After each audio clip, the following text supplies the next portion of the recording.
ভারতের ব্যাটিং থেকে বাংলাদেশ কোন ধরনের শিক্ষা নিতে পারে? আজকে যখন ভারতের 2টা উইকেট পড়ে গেছিল জিম্বাবুয়ের সাথে ব্যাটিং করার সময়, কিন্তু আপনি খেয়াল করতে থাকেন 7 থেকে 15 ওভারের মাঝখানে এই ভারত 105 রান করতে পারছে। 10 থেকে 15 ওভার এই 5 ওভারের মাঝখানে 67 রান করতে পারছে, 66 রান করতে পারছে। যখন ভুবন সূর্যবংশী আজকে 4 বলে 4টা বাউন্ডারি মারছেন, রিচার্ডকে প্রথম বলে 4, এরপরে বলে 6, এরপরে বলে আবার 4, এরপরে বলে আবার 4। কিন্তু কি দরকার ছিল ওভারের শেষ বলে ডাউন দ্য গ্রাউন্ডে একটা শর্ট বলে ছক্কা মেরে আপনার উইকেটটাকে বিলা দেওয়ার জন্য? কিন্তু ভারত কিন্তু সেটা এফোর্ড করতে পারে, সেজন্যই তিনি এই ধরনের কাজ তিনি করতে পারছেন। কি কারণে? আপনি যদি একটা পূর্ণ শক্তির ভারতের ব্যাটিং অর্ডার খেয়াল করে দেখেন, ভুবন সূর্যবংশী ছাড়াও কিন্তু সেখানে ঈশান কিষান রয়েছে, আপনি সঞ্জুকে খুঁজে পাবেন, আপনি তিলক বর্মাকে খুঁজে পাবেন, শ্রেয়াসকে খুঁজে পাবেন, আপনি হার্দিক পান্ডেকে খুঁজে পাবেন, শিবম দুবে রয়েছে, অভিষেক শর্মা রয়েছে। এই কারণে কিন্তু উপরের সারির 1 থেকে 2 জন ব্যাটসম্যানকে ওই ধরনের লাইসেন্স দেওয়া হয় যে তোমরা গো ফর কিল। সূর্যবংশী যেভাবে খেলতেছে ওইটাকে প্রপার ক্রিকেট বলে না। কি কারণে? আপনি খেয়াল করতে পারেন শাহিদ আফ্রিদি ক্রিকেট বিশ্বের অত্যন্ত বড় নাম, আবার অত্যন্ত পছন্দের ক্রিকেটার, কিন্তু অ্যাজ এ ব্যাটসম্যান তিনি কিন্তু ফ্লপ। ফ্লপ আমি কেন বললাম? তিনি জানেন, তিনি নিজেও জানেন, এমনকি প্রত্যেকটা দল জানে, প্রত্যেকটা বলার জানে, অ্যাজ এ ফ্যান আমি জানি, অ্যাজ এ দর্শক আপনি জানেন যে আজকে বুমবুম আফ্রিদি প্রথম বলে ছক্কা মারতে পারেন, এমনকি প্রথম বলে বুমবুম আফ্রিদি আউট হয়ে ডাগরে ফেরত চলে যেতে পারেন। তার কোনো ভরসা নাই। তিনি খেলার মোড়কে যে কোনো সময় ঘুরাই দিতে পারেন, আবার তিনি প্রথম বল আউট হয়ে যেতে পারেন। বলারের কাছে সেই সুযোগটা আছে, সেটা কিন্তু অভিষেক শর্মা এমনকি ভুবন সূর্যবংশী বলারকে দিতেছে। 4 বলে 4টা বাউন্ডারি মারার পরে কোনো দরকারই ছিল না পঞ্চম বলে ওই ধরনের গ্লোরি শট মারার। উনি যদি ওই বলে একটা সিঙ্গেল নিয়ে পরে বলে স্ট্রাইক নিতে পারতেন, তাহলে কিন্তু ইজিলি আজকে তিনি একটা 50 করতে পারতেন। এখন বাংলাদেশের দিকে যদি তাকান, সর্বসা করলে আপনি 4 থেকে 5 জন ব্যাটসম্যানের নাম আপনি বলতে পারবেন যারা প্রপার ব্যাটসম্যান।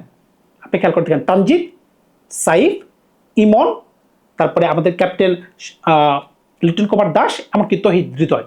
এখন যদি কোনো কারণে উপর থেকে আমাদের 2টি উইকেট পড়ে যায়, ধরেন তানজিদ পড়ে গেল, শান্ত পড়ে গেল, সরি সাইফ পড়ে গেল, তাহলে কি আমাদের মিডল অর্ডার ব্যাটসম্যানরা কি 7 থেকে 15 ওভারের মাঝখানে 105 রানকে করতে পারবে একটা ভালো পিচে? হ্যাঁ, ভালো পিচে কিন্তু তারা ভালো করছে, ভালো পিচে। এখন ভালো পিচ পাইলেই কি আমরা কি ভালো খেলতে পারি? কেন পারি না? কারণ কি আমাদের কাছে ওই ধরনের হিটিং ক্যাপাবিলিটি নেই। কেন নাই? এটা আমাদের ব্যর্থতা। আমরা কেন ধরে খেলতে পারি না? সেটা আমাদের ব্যর্থতা। খেয়াল করে দেখেন খেলা কিভাবে সামনের দিকে দ্রুত অগ্রসর হয়। যখন আজকে ঈশান কিষান বুঝতে পারলো আজকে আমার দিন, তিনি কিন্তু একটা বড় স্কোর করতে পারছেন, 81 করে কিন্তু তিনি কিন্তু ইচ্ছে করলে সেঞ্চুরি করতে পারতেন। কি কারণে? 17তম ওভারে তার রান 81, এমনকি দলের রান 189। তিনি যদি ইচ্ছে করতেন তিনি টুকটুক করে নিজের সেঞ্চুরিটাকে পূরণ করতে পারতেন। 20 বলে তার রান ছিল 30, কিন্তু পরের 22 বলে বা 23 বলে উনি রান করতে পারছেন 51 রান। বুঝতে পারতেছেন ইনিংস কিভাবে বিল করতে হয়, এমনকি একটা বড় ইনিংসকে কিভাবে সমাপ্ত করতে হয়, এটা হচ্ছে তাদের নমুনা। কিন্তু বাংলাদেশ এই ধরনের ইনিংসকে খেলতে পারে? কোন ব্যাটসম্যান কি 50 করার চেষ্টা করে বা 50 থেকে 80 করার চেষ্টা করে? 80 কিন্তু টি-20তে অনেক রান। আপনি যদি 50 ওভারের ক্রিকেটের সাথে তুলনা করেন, এই 80 130-এর কাজ দেবে, কিন্তু বাংলাদেশ কিন্তু সেটা করতে পারতেছে না।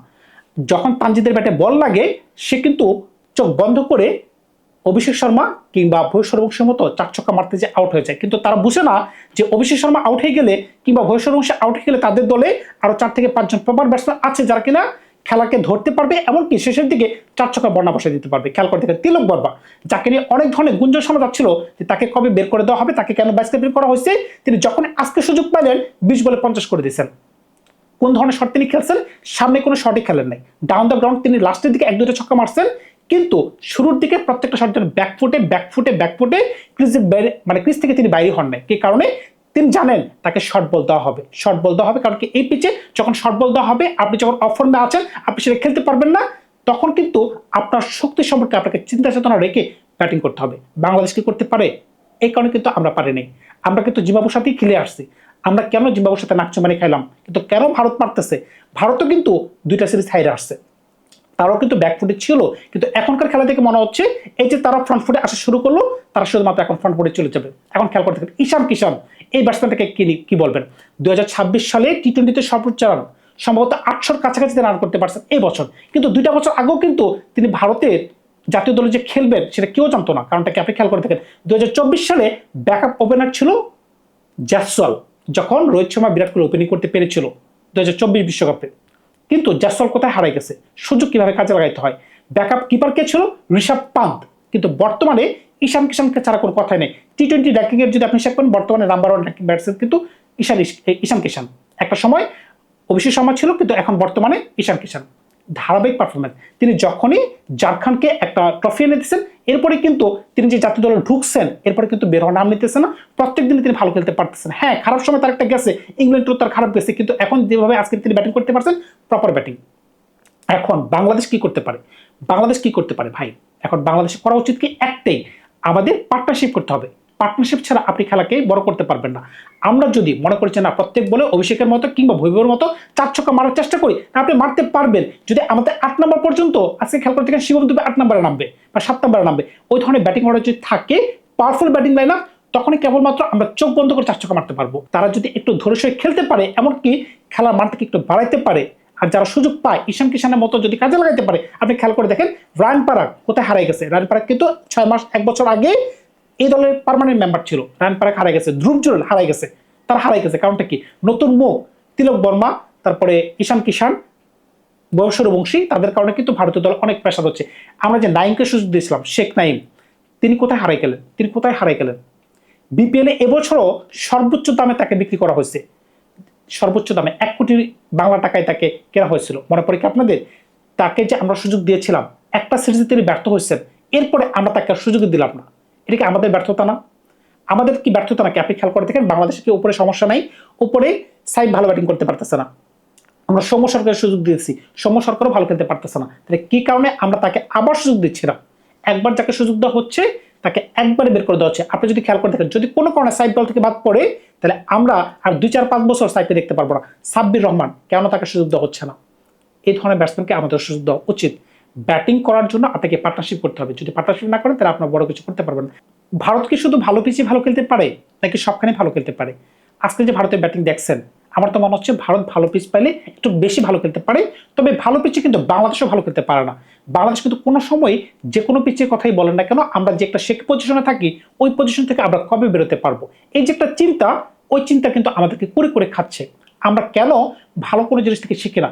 এই যেমন নাহিদ রানা আমাদের ইনজুরি কবলে পড়ে গেল, অস্ট্রেলিয়া টোর থেকে তিনি ছিটকে পড়ে গেলেন, কিন্তু বড় বড় টিম থেকে কিন্তু এটা আমাদের লেসন নেওয়ার মতো। কি কারণে? আপনি খেয়াল করে দেখেন, অস্ট্রেলিয়াতে যদি বড় কোনো টোর থাকে, তার কিন্তু মিচেল স্টার্ককে খেলায় না, প্যাট কামিন্সকে খেলায় না, তার বসায় রাখে, কিংবা তারা নিজেরাও খেলে না।